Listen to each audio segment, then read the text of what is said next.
Hey everybody, it's Mike, aka That Reseller Guy, and I'm also going to be posting this on That Card Guy channel as well. This is going to be the top 20 sales of 2022. Yes, I love doing this, going back and recapping some of the great finds and the great sales that I had in the previous year. It's one of my funnest videos that I make each year, where I get to go back, check out some of these great finds and just fantastic flips that were, for the most part, these are going to be pretty high dollar. Let's go ahead and get into it. Let's get going.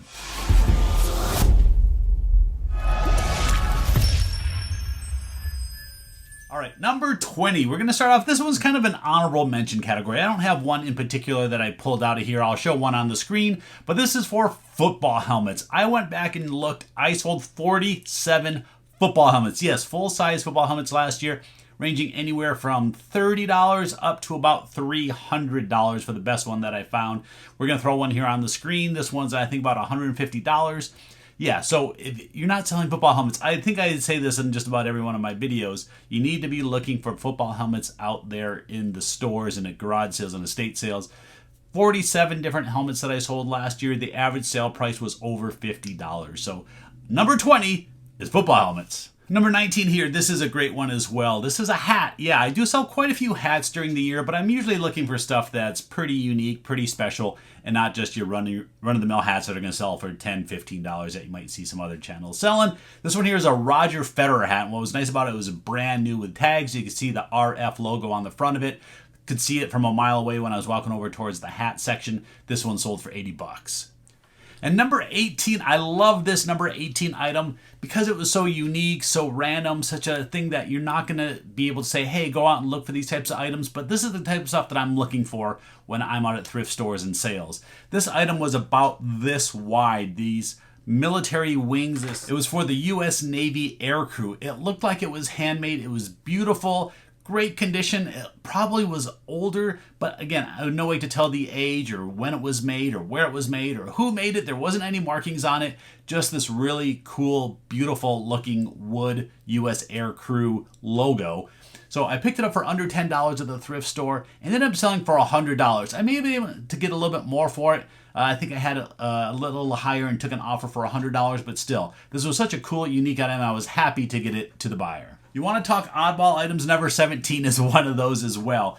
This was a Chevron Performance Award trophy. Yeah, such a random, crazy item, but it has Chevron, so it has petroleum with it, and just something that I thought was very unique. There was none other out there on eBay that I could find that had sold, that were available, anything like that. So I knew that there would be a buyer out there for something like this, and eventually there was. This one I paid about $15 for and ended up selling for $100. Number 16. This is an item that I've never found before and I've never sold before, so I didn't have a lot of experience in this category. There was actually two different items that I found that day. I only have one photo. I lost the photo for the other one.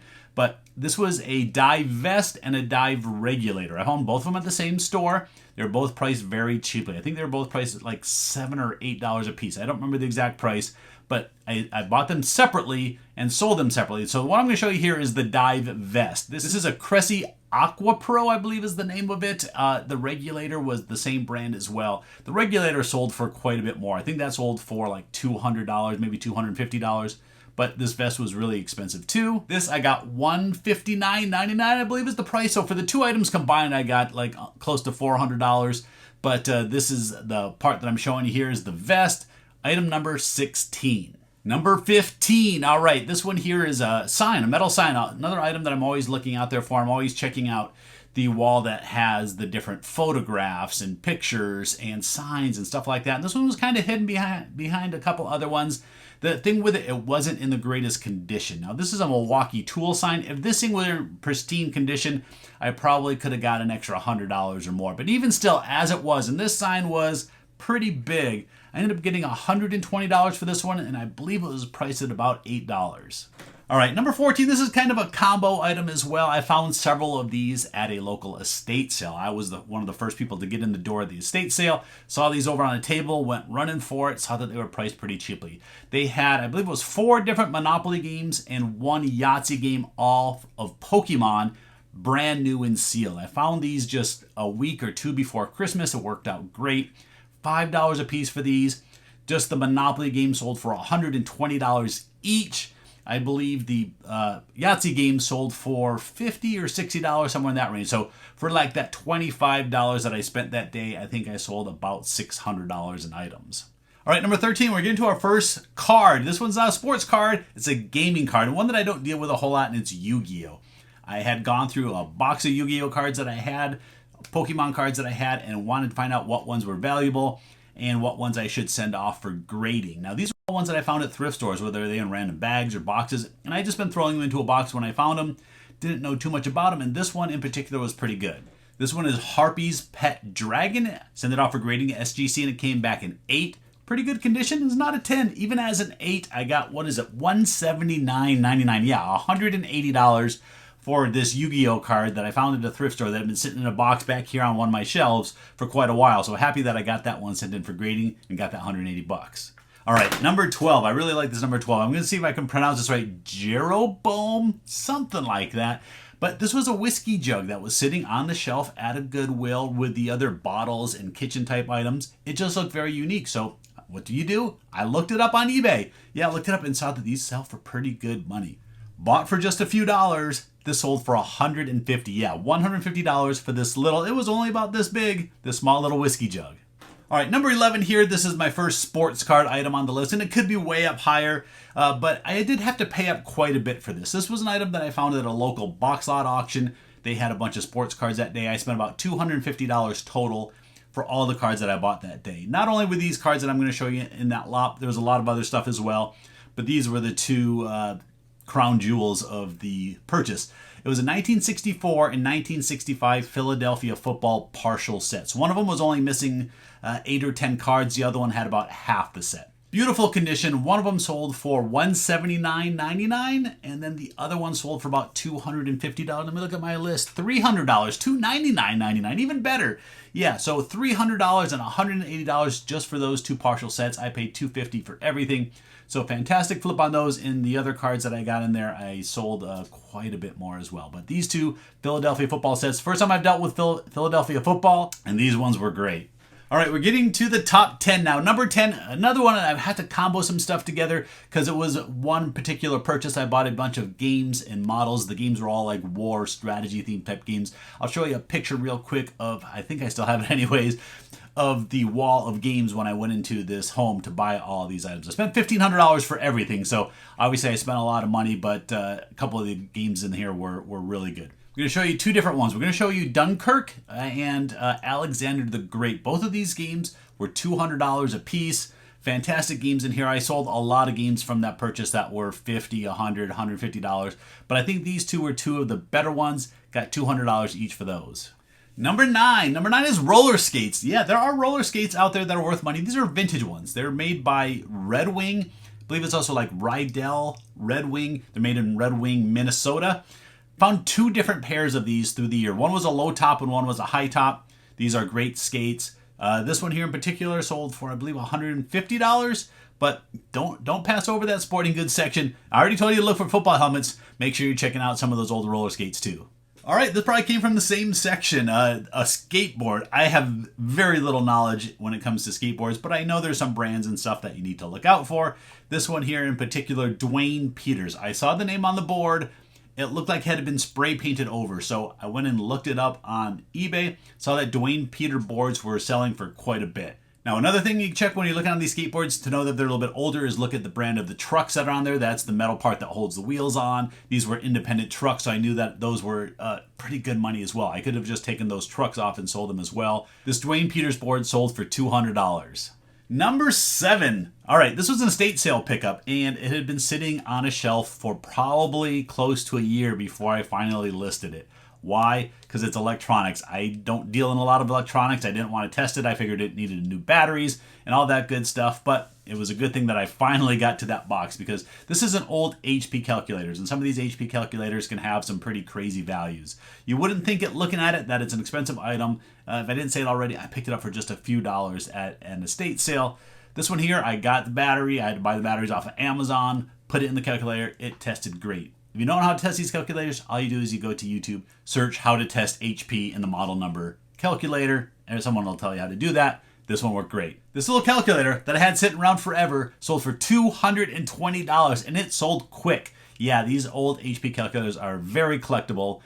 Look for them at the sales when you're going out there because you can usually buy them really cheap and they can sell for really big money. Number 6, another category that I've never dealt in until this year. I finally found a gem out there. Luckily, it was right when they were rolling a cart of new merchandise out, and I saw this Pyrex mixing bowl. Got over there and grabbed it as soon as I could. It was priced at $3 or $4, super cheap at this store.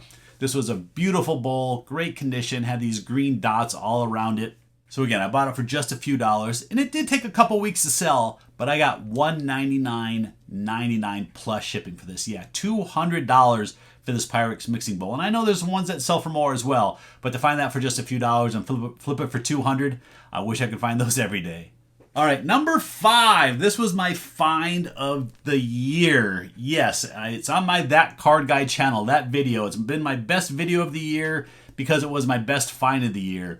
This was Magic the Gathering cards. There's a lot of comments on that video that say this video is fake. It is 100% legit. I found a box with a bag on top at my local Deseret Industries thrift store for $25. Yes, I'll tell you, that's where I found it. They brought it out on the cart as I was walking up there.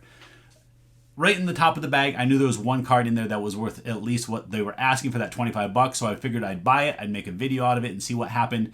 And it turned out to be a crazy video with some probably $2,000 worth of cards in this box that I bought for $25. And here are the 2 best cards in there. It was a Bayou. It's a dual land. That card sold for $300.